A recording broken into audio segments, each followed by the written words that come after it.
بسم اللہ الرحمن الرحیم۔ دوستو، اللہ تعالیٰ نے انسانوں کی ہدایت کے لیے انبیاء علیہم السلام مبعوث فرمائے ہیں اور ان کی نبوت پر بطور دلیل بڑے بڑے معجزے بھی عطا فرمائے ہیں۔ ان انبیاء علیہم السلام میں سے ایک جلیل القدر پیغمبر حضرت سلیمان علیہ السلام بھی ہے۔ حضرت سلیمان علیہ السلام کو اللہ تعالیٰ نے نبوت کے ساتھ ساتھ ایسی حکومت سے بھی نوازا تھا کہ جو نہ ان سے پہلے کسی کو نصیب ہوئی اور نہ ان کے بعد کسی کو نصیب ہوگی۔ وہ جنات چرند پرند پر بھی حکومت کرتے تھے اور ان کے بولیاں بھی سمجھتے تھے۔ تو حضرت سلیمان علیہ السلام کی معجزات میں سے ایک عظیم معجزہ ہدہد پرندے اور ملکہ بلقیس کا ہے۔ حضرت سلیمان علیہ السلام کا ہدہد کو غائب پانا اور اس کو سخت سزا کی دھمکی دینا اور ہدہد کا قابل معافی عذر پیش کرنا اور ہدہد پرندے کا ملکہ بلقیس کی حکومت پر تعجب اور ان کی مذہب پر تردید۔ ملکہ بلقیس اور اس کی قوم مسلمان ہونے سے قبل کس چیز کی پوجا کرتے تھے اور حضرت سلیمان علیہ السلام کا ہدہد کے ذریعے ملکہ بلقیس کو خط بھجوانا، ملکہ بلقیس کو اسلام کی دعوت اور اس کا اپنے وزیروں سے مشورہ، ملکہ بلقیس کا وزراء کو جواب، ملکہ بلقیس کی طرف سے تحائف ملنے پر حضرت سلیمان علیہ السلام کا رد عمل، حضرت سلیمان علیہ السلام کا ملکہ بلقیس کے تخت کو منگوانا اور اس کا تخت کا حضرت سلیمان علیہ السلام کے پاس ایک لمحہ میں حاضر ہو جانا۔ ان تمام تر سوالات کے جوابات جاننے کے لیے اس ویڈیو کو آخر تک دیکھیے۔ حضرت سلیمان علیہ السلام کی فوج میں ہدہد پرندہ بھی تھا جس سے آپ علیہ السلام کئی کام لیا کرتے تھے۔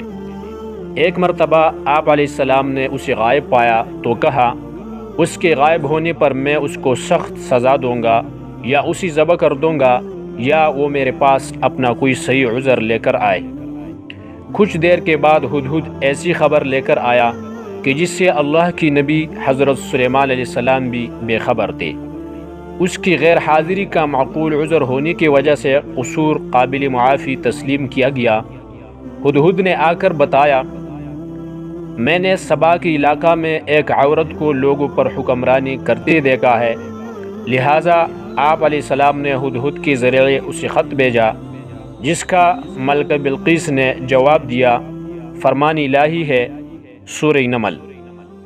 ترجمہ۔ اور پھر ایک موقع پر آپ علیہ السلام نے پرندوں کا جائزہ لیا تو فرمانے لگی، کیا بات ہے کہ ہدہد مجھے نظر نہیں آ رہا؟ کیا وہ مجھے نظر نہیں آ رہا یا وہ واقعی غیر حاضر ہے؟ اگر وہ غیر حاضر ہے تو میں اسی ضرور سزا دوں گا یا اسی ذبح کر دوں گا یا وہ میرے سامنے غیر حاضری کی کوئی واضح دلیل پیش کرے۔ تھوڑی دیر ہی گزری تھی تو اس ہدہد نے خدمت میں حاضر ہو کر کہا، میں ایک ایسی خبر لایا ہوں جو آپ کو معلوم نہیں۔ میں آپ کے پاس سبا کی ایک سچی خبر لایا ہوں۔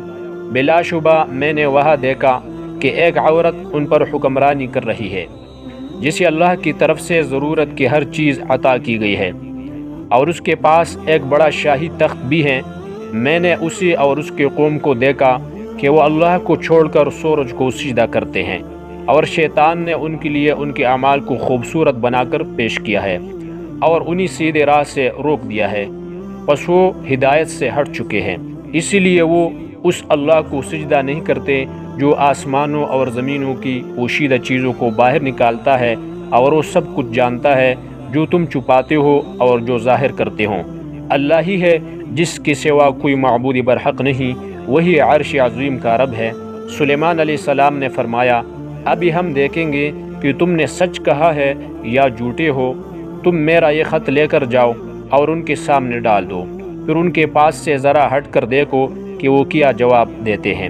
سورہ نمل آیت 20 تا 28۔ ملکہ بلقیس کو اسلام کی دعوت اور اس کا اپنے وزیروں سے مشورہ۔ جب حضرت سلیمان علیہ السلام کا خط لے کر ہدہد ملکہ بلقیس کے پاس پہنچا اور ملکہ بلقیس کے سامنے حضرت سلیمان علیہ السلام کا خط ڈال دیا، ملکہ نے خط دیکھا کہ اس کی ابتدا بسم اللہ سے ہو رہی تھی اور ساتھ ساتھ ملکہ بلقیس کو مسلمان ہونے کی دعوت دی گئی تھی۔ ملکہ بلقیس نے اپنی وزیروں سے مشورہ کیا کہ کیا جائے۔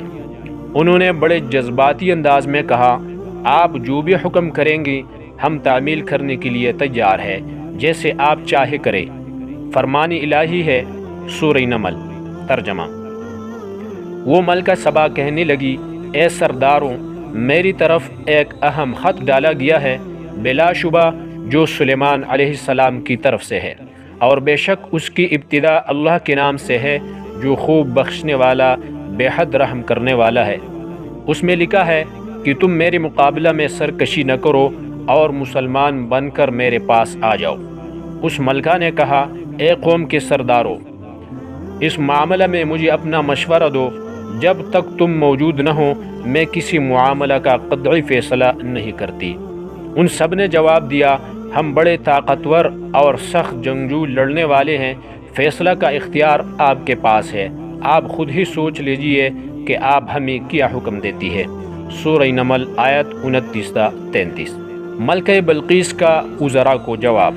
ملکہ بلقیس حضرت سلیمان علیہ السلام کا خط پڑھتے ہی یہ سمجھ چکی تھی کہ ہمارے اندر حضرت سلیمان علیہ السلام اور ان کے لشکر کا مقابلہ کرنے کی صلاحیت نہیں ہے، اس لیے ہمیں ان سے صلح کر لینا بہتر ہے۔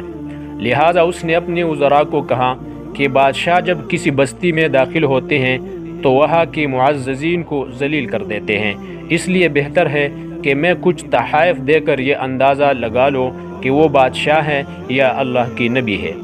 اگر وہ بادشاہ ہوں گے تو قیمتی تحائف فوراً قبول کر لیں گے اور ہم سے صلح کر لیں گے، اور اگر وہ اللہ کی نبی ہوں گے تو ہمیں ان پر ایمان لانا ضروری ہوگا۔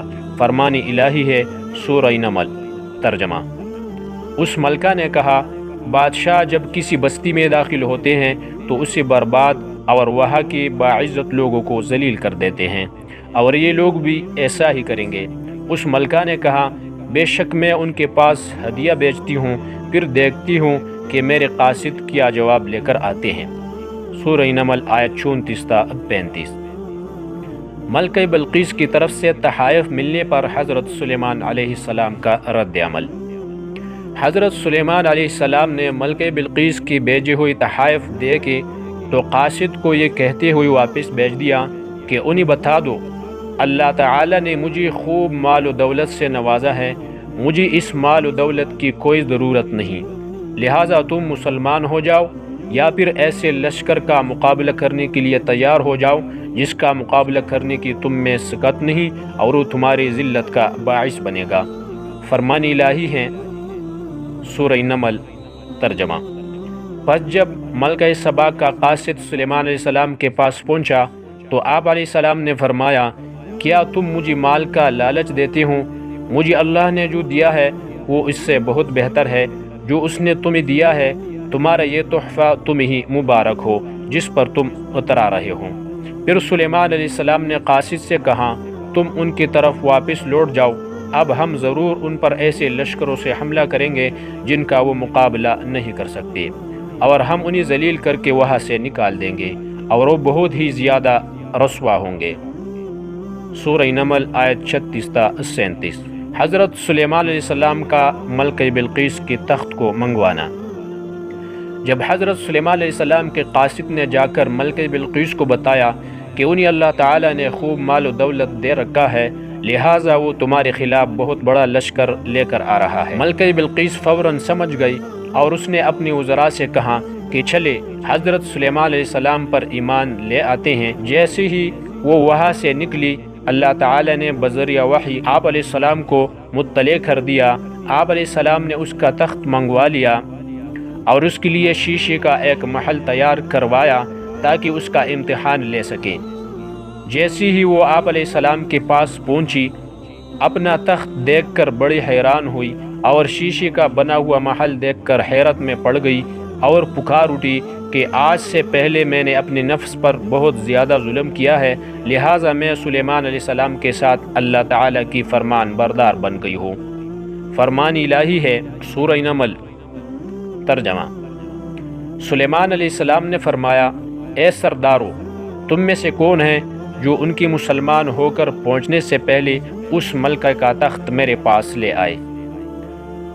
جنوں میں سے ایک دیوکل طاقتور جن نے کہا، میں آپ کو وہ شاہی تخت لا دیتا ہوں اس سے پہلے کہ آپ اپنی جگہ سے اٹھیں۔ بلا شبہ میں اس کی طاقت رکھتا ہوں اور میں امانت دار بھی ہوں۔ ایک آدمی نے کہا، جس کے پاس اللہ کی کتاب کا علم تھا، آپ کی پلک جھپکنے سے پہلے ہی میں وہ تخت آپ کو لا کر دے سکتا ہوں۔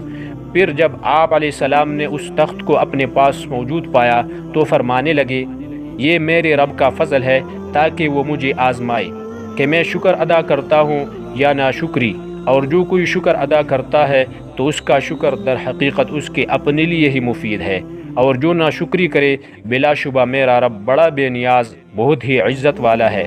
پھر آپ علیہ السلام نے حکم دیا کہ اس تخت میں کچھ رد و بدل کر دو، ہم دیکھنا چاہتے ہیں کہ وہ صحیح بات تک پہنچتی ہے یا ان لوگوں میں سے ہے جو صحیح بات تک نہیں پہنچ پاتی۔ پھر جب وہ ملکہ سبا آپ علیہ السلام کے پاس مطیع ہو کر آ گئی تو اس سے پوچھا گیا، کیا تمہارا تخت بھی ایسا ہی ہے؟ اس نے جواب دیا، یہ تو ہو بہو وہی ہے، ہم اس سے پہلے ہی جان گئے تھے اور ہم نے سر اطاعت جھکا دیا تھا، ہم مسلمان ہو چکے تھے، اور اسی ملکہ سبا کو ایمان لانے سے اب تک اس بات نے روک رکھا تھا کہ وہ اللہ کے سوا غیروں کی عبادت کرتی تھی۔ یقیناً وہ کافر قوم میں سے پیدا ہوئی تھی۔ اس ملکہ سے کہا گیا، اس محل میں چلو۔ جب اس نے دیکھا تو اسی گہرا پانی سمجھ کر اپنی دونوں پنڈلیوں سے کپڑا اٹھا لیا۔